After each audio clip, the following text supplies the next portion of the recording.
how the derivative works out. We have f prime of x, the derivative. You're going to find the derivative of a function. First time we've done that. Found derivative at a point, but now we have the derivative of a function. Is equal to the limit as h goes to 0 of, and we start by plugging x plus h in for x. So we get the square root of 2 minus x minus h. I distribute my subtraction sign through. Are we okay with that? Okay. Then it says we subtract the function. The function is the square root of 2 minus x. And that's all over h. Yes? Does the h have to be in the square root? Absolutely. Because the x is underneath there. When you plug x plus h in, it is underneath the square root, okay? All right, you guys know how to solve this. What do you do in order to simplify this?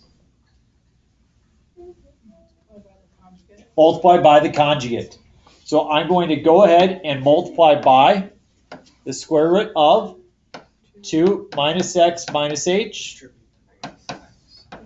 plus the square root of 2 minus x over the square root of 2 minus x minus h plus the square root of 2 minus x.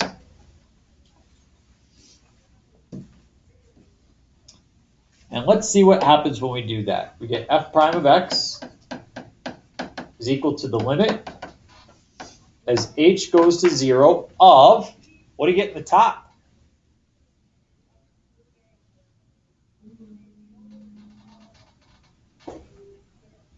Two minus x minus h.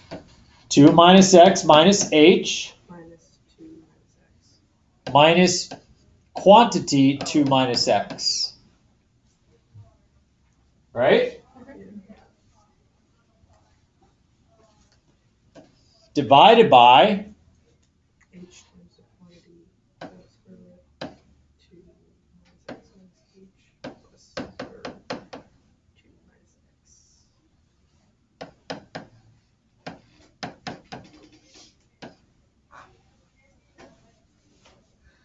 what happens in the top.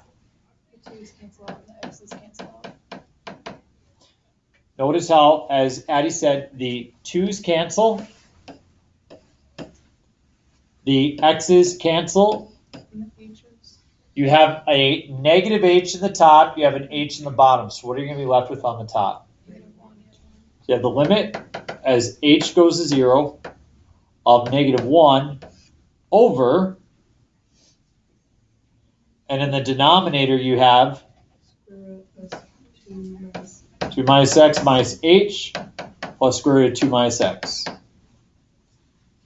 Notice how I've continued to write my limit as h goes to 0. Now let h go to 0. When you let h go to 0, what do you notice about these two expressions here? They're going to be the same, right? Mm-hmm. So you get -1 over the square root of, or 2 roots of 2 minus x. So instead of just having one of them, you have two of them. So we didn't come up with a numerical value, we came up with an expression. That is the derivative. That is the derivative of that function. So if you plug that into your calculator, and you get the graph of like what it would look like. Here's what's cool now. If you want to know the derivative at, say, let's say you want to know the derivative at 1, you just plug in 1 for x. And then let's say you want to know the derivative at -7, you plug in -7 for x. That will give you the derivative at any point now instead of one single point. Oh yes, yes. In fact, you will we will leave these other two. We will leave them go. We will not. So a couple things. Number one, we will not use this anymore. We will not use this anymore. We will use this, and you will end up plugging in values. And it's rather simple to do. Okay. We do one more example here, and then I will call it a day. I would like to move to something slightly different. Do you guys have space on this page, or did that just take up way too much space? I have space for C. Okay. Where do you have space? Where can we find space? Let's flip back to here. You have space right here. Okay.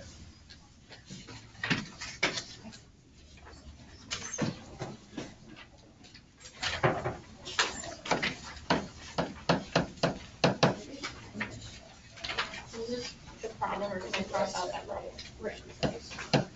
You can cross it off. Oh, you're making a problem? Okay. Let's do a good old fashioned polynomial. I kind of wish I would have started with that instead of the radical one. So I have a 5x minus 2x squared. I would like to find the derivative. F prime of x is equal to, what does it start out with? A limit. Limit as h goes to 0 of, what do I plug in for x? Plug in X plus X plus h. So we get 5 times x plus h minus 2 X plus H. x plus h quantity squared minus remember it's f of x plus h minus f of x all over h. So we just subtract the function now. So we subtract 5x minus 2x squared.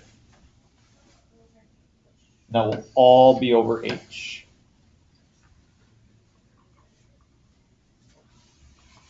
Okay? So we have f prime of x is equal to the limit as h goes to 0 of, what do you get when you multiply or divide or Distribute. distribute that 5? 5x plus 5h Minus 2x 2x squared minus 4xh. 4xh. Very good. Your guys' algebra is pretty good. Minus H squared. Minus 2h squared minus 5x Plus 2x squared. plus 2x squared. And that all sits over H. h. If you've done everything right, then everything that doesn't have an h should cancel. And does that happen? Yeah, the 2x squared goes away with the negative 2x squared. The negative 5x reduces with the positive 5x. Notice that everything that's left has an h. Therefore, we can factor out the h and divide. So we get limit as h goes to 0 of, when we divide the h off, we get a positive 5. We get a minus 4x. And then a minus 2h.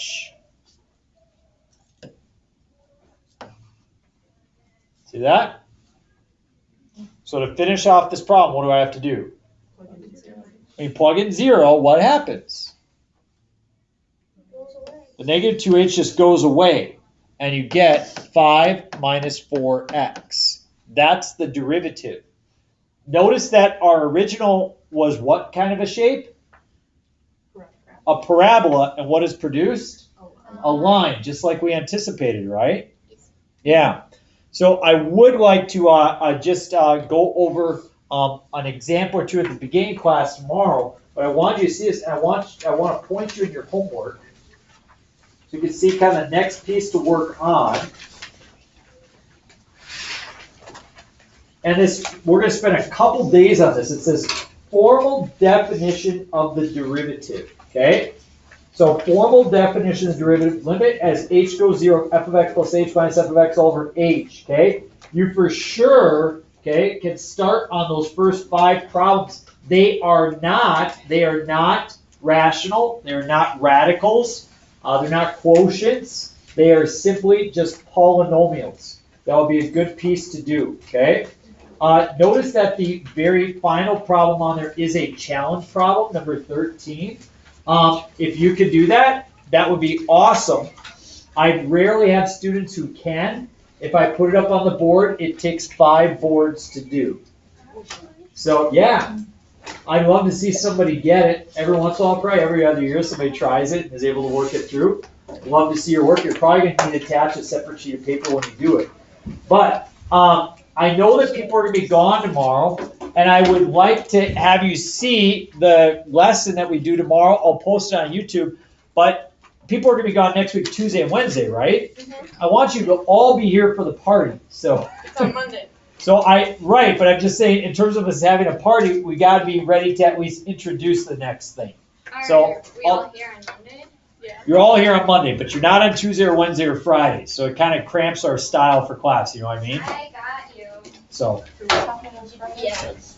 Paper, grab those, please. because ideally, we would have the party on Tuesday, like if we were doing like what works for us educationally, we'd be having it on Tuesday, but you guys aren't gonna be here.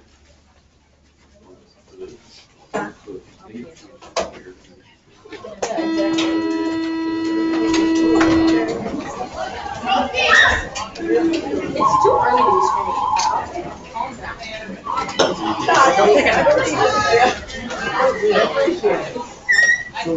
Lily, did you say it's too early to be screaming in the hallway?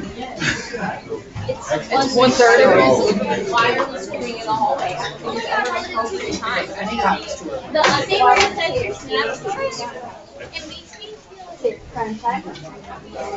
okay, you go up there, you start screaming. I will. Okay.